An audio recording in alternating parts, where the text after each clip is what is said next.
That's why I have a couple more questions about Howdy Doody. Um, who were some of the directors you worked with on that show? Oh, lordy, lordy, lordy. Oh, uh, Bob Rippin, believe it or not. And he he did a good portion of them. And there was another fellow, Holtgren? Bobby Holgren did it, yes, for a while. And Holgren, he had got cancer and he passed away. But Bob Rippin did it, I would say, the most of the time.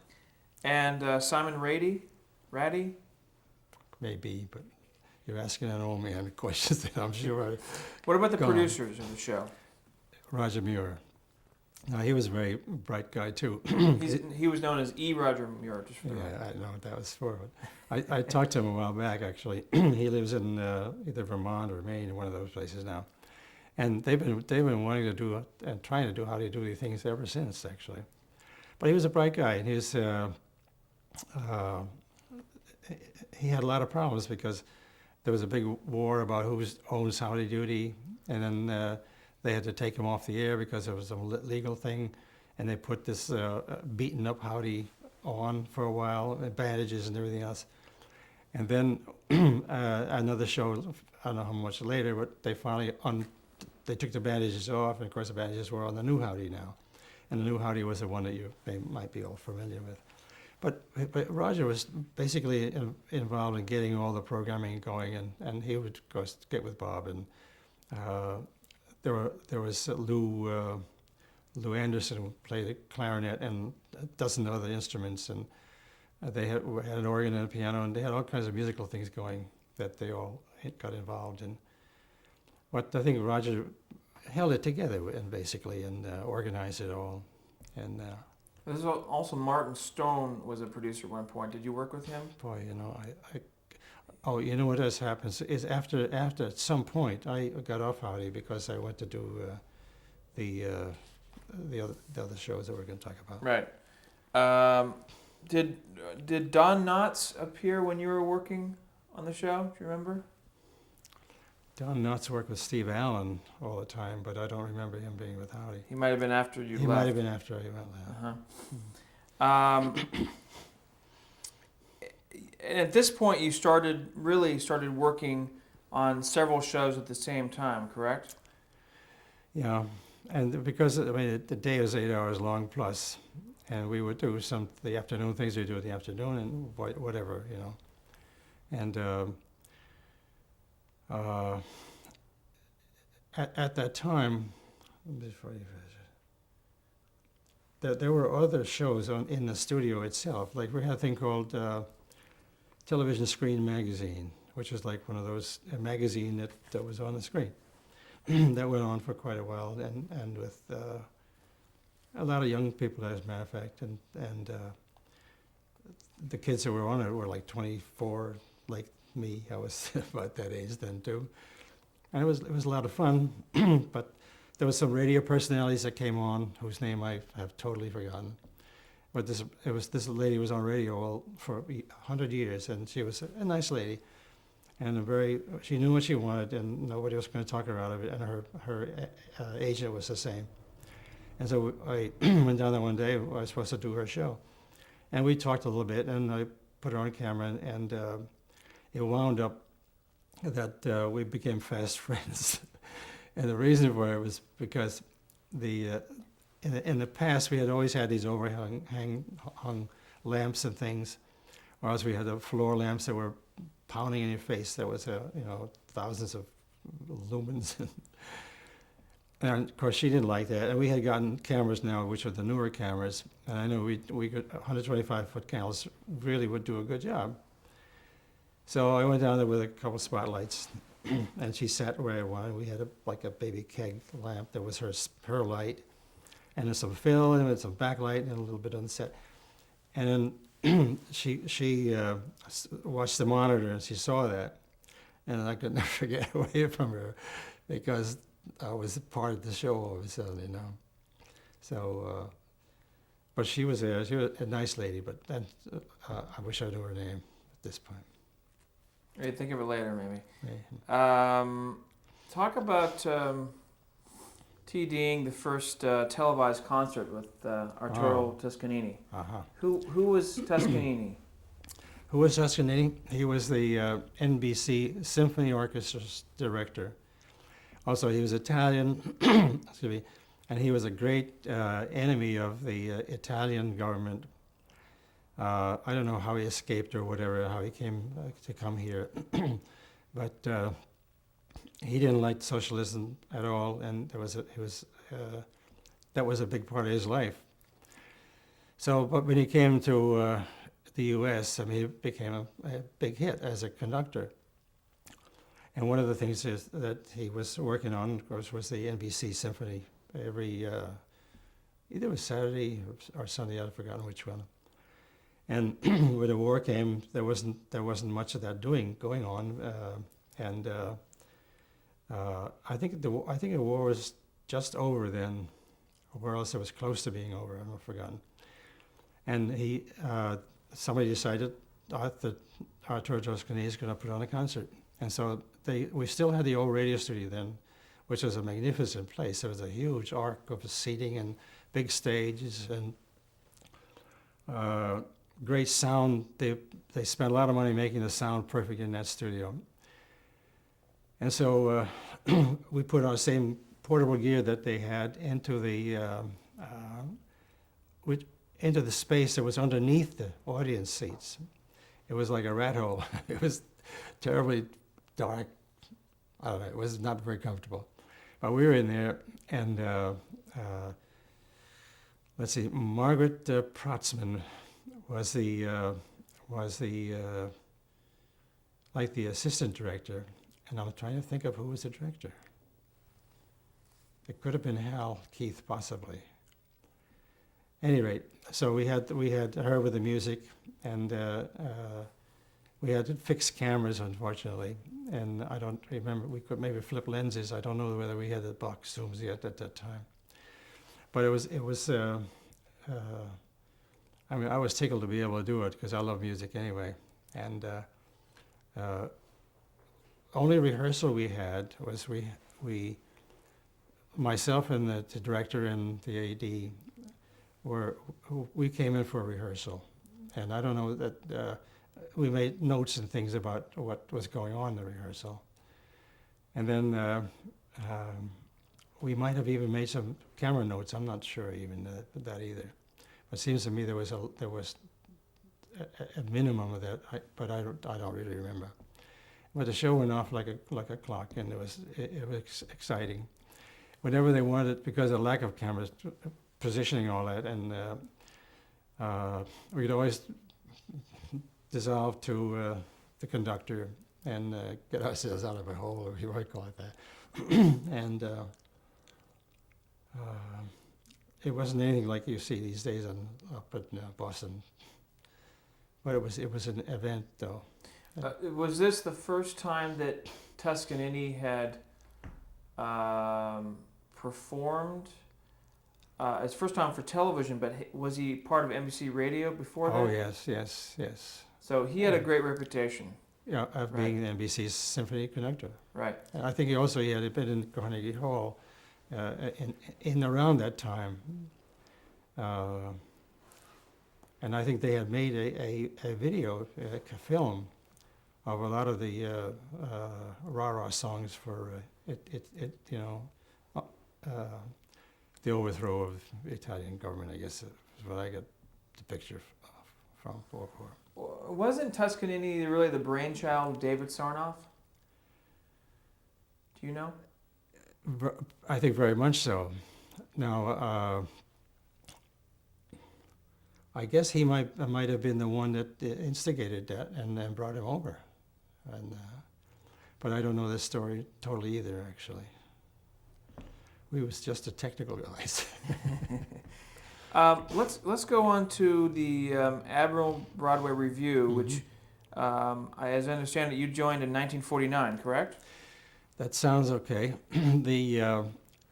the shows that I did maybe the last few of those because the other fellow at TD was Frank Burns, and for some reason he had to go do something. I'm not sure whether it was for the Navy or what, but he worked in the lab also, and so I went in and I did The last season of that?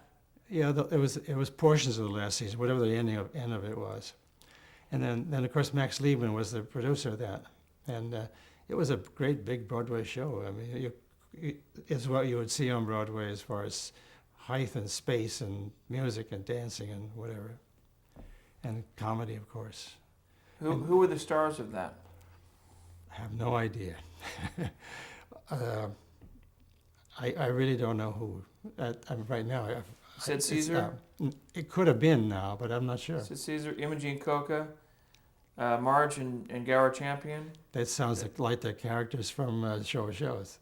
Right. Yeah, it could have been that they were there, but Yeah, that was really the precursor to your Show of Shows. I'm sure it was. Any particular technical challenges of TDing that show? Yeah, it was an hour and a half of live show, and we see one sort of run through that they had. It was in a big rehearsal hall, and what you got from that, you got a lot generally, but there was no scenery, nothing. You know, the music was played, so you at least had some of that. It might have been by piano. Sometimes orchestra pieces came. And that lasted on Friday afternoon for about 4 hours, 5 hours, maybe something like that. And then we'd go. I'm working in the Show of Shows now. And then we would go to the theater, and once the scenic designer, who was Fred Fox, would have the scenery in there, but he brought them in one by one by one by one.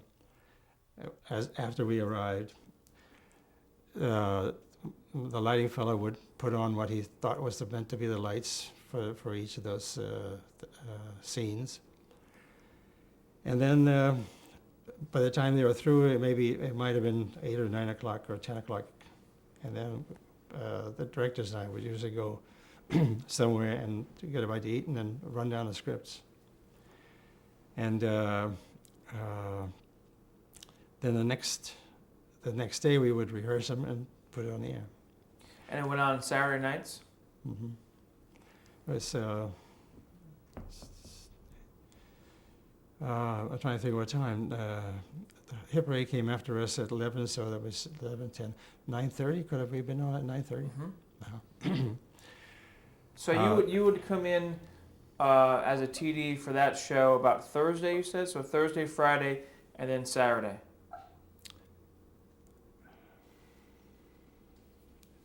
No, it was only Friday and Saturday. The Friday afternoon we would see that dry run, and that's the first I would ever see of it. And from there we would go into the theater. What are the challenges of doing a 90-minute live show? Well, first of all, everybody has to know what they're doing, and in that short time to have everybody learn.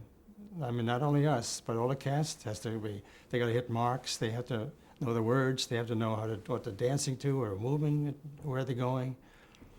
We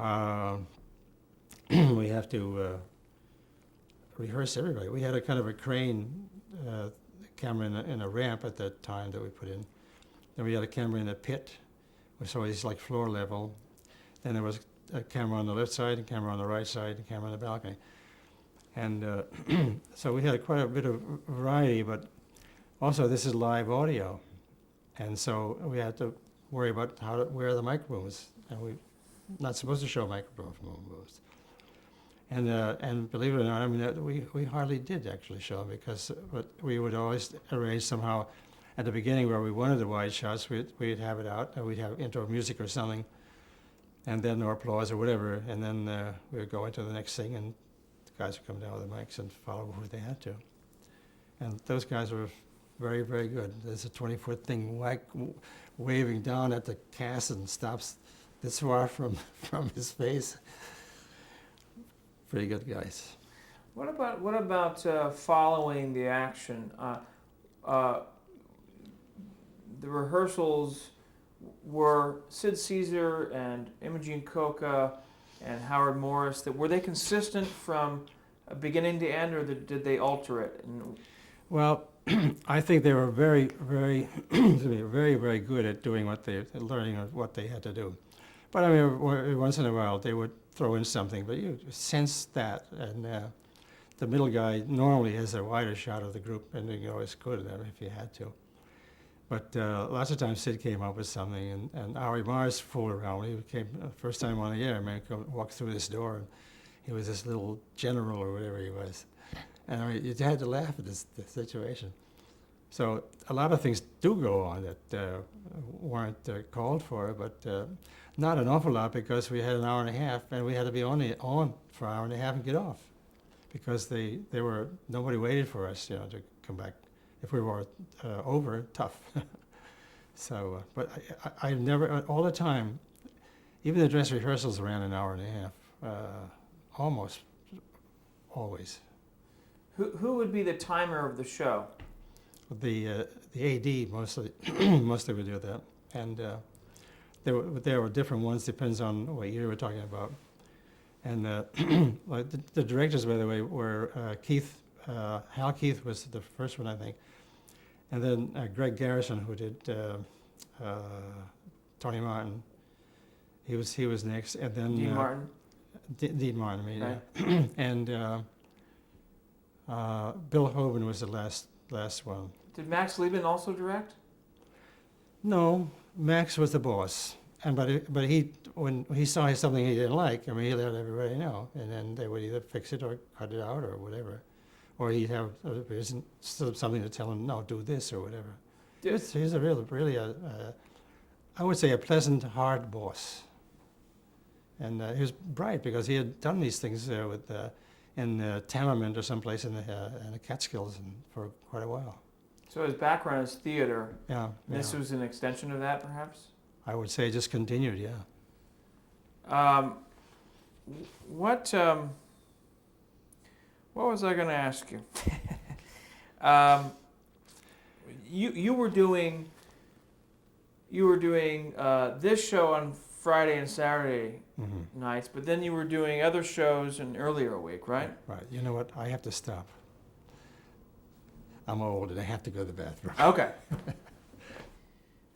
We were talking about your show of shows, which you came in on the second season of your show of shows. Is that correct? No, First season. Very first one. Yeah. Okay.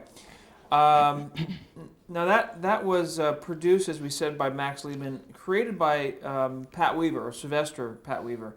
Did he visit the show at all?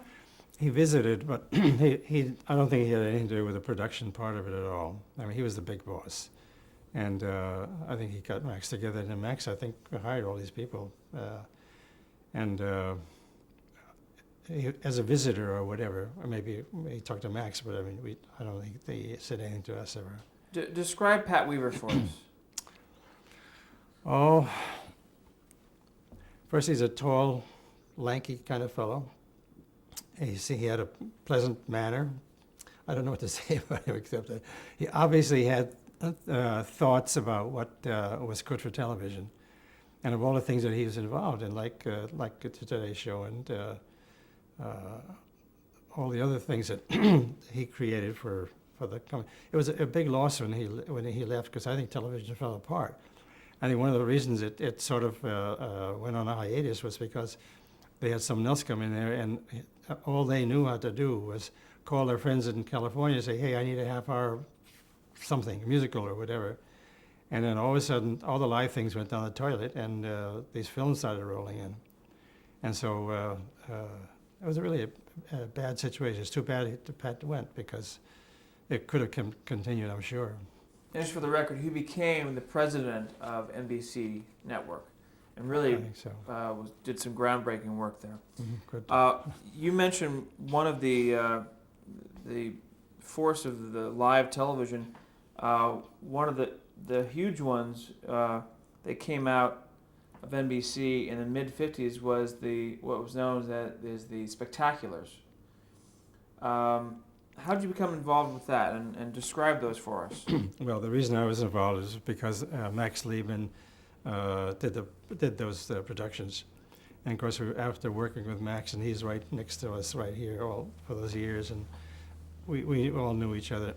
Also, the director was Bill Hoban at the time, and we had worked for the last few years.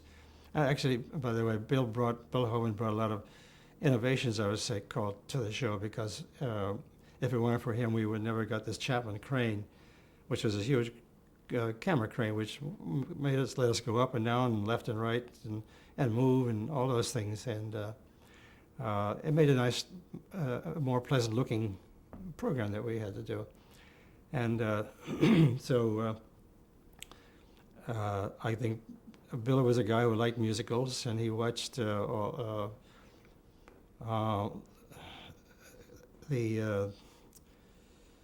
song about, it was the movie about Paris, and it was American in Paris? American in Paris. Why do I forget those things? Anyway, and he tried to imitate, he tried to imitate a lot of those things that he saw, and rightly so, because they did have a little pace in the camera cutting and the movements of the dancing kids and all that stuff. So, and we had a great time because it was all music again. A lot of it was musical, and the things we did in Brooklyn were almost all musical. And we had a nice rapport, and I knew where the cuts were, so I was waiting for everything. When the music came, you know, we hit the thing on the nose, and it was fun to do.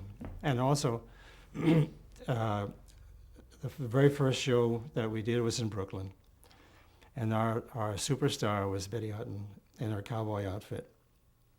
And that was Satin Spurs? Satins and Spurs, right. And she came in about a week ahead of time or so, and when she saw that we were not going to do it live, as far as music, the audio was concerned, I think she had a heart attack. So we had to go into the radio studio in New York, in 6A, I guess it was, a 6B, one of those. And we had the orchestra in there for, must have been a whole week, and we recorded not only the orchestra parts, but her singing as well. You pre-recorded it for the show? Pre-recorded all the vocals and all the music for the show. Is that true for the entire run? No. Just the first? That was her.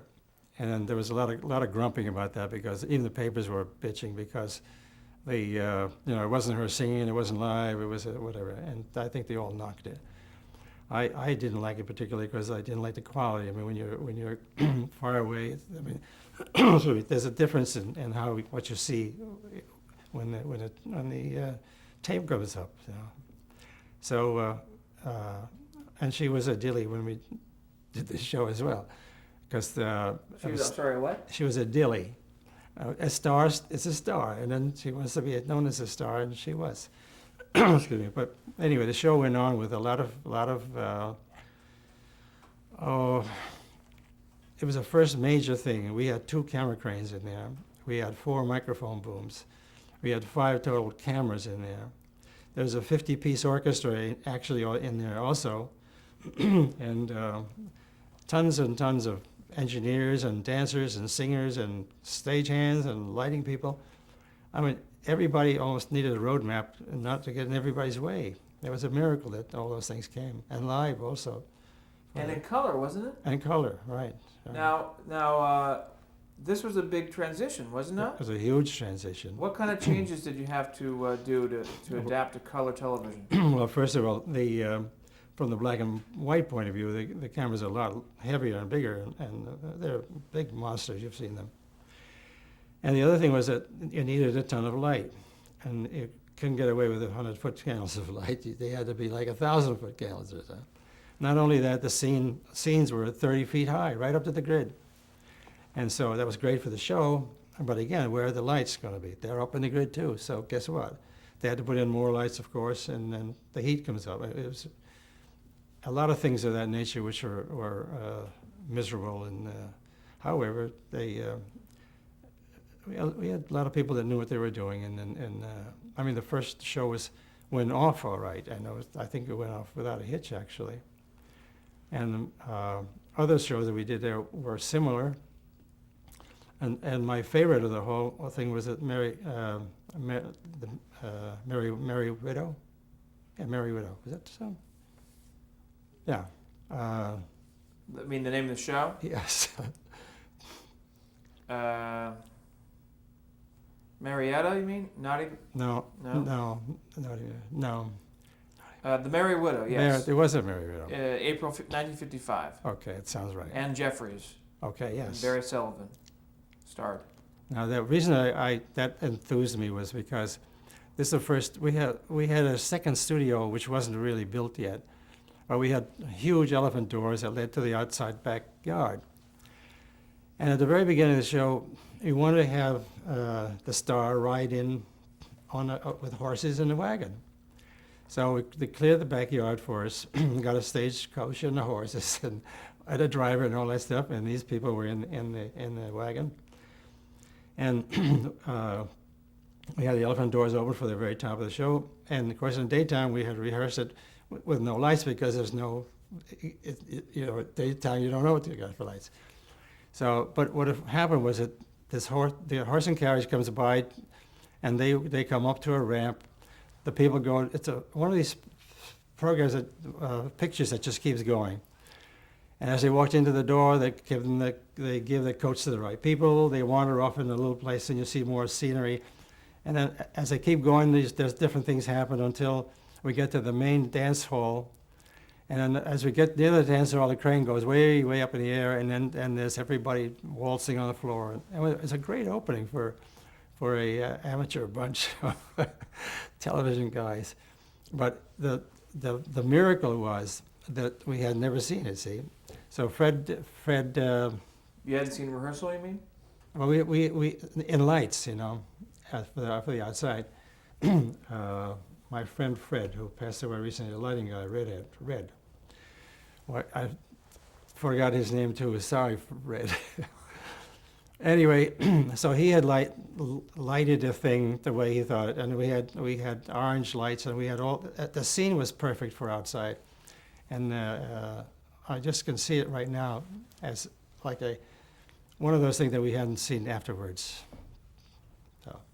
Now I want to take a step back for a second. How long were these shows? Hour and a half. Hour and a half. They could have been even longer, but I thought it was an hour and a half. 90 minutes, right? Yeah. Let me take a break there.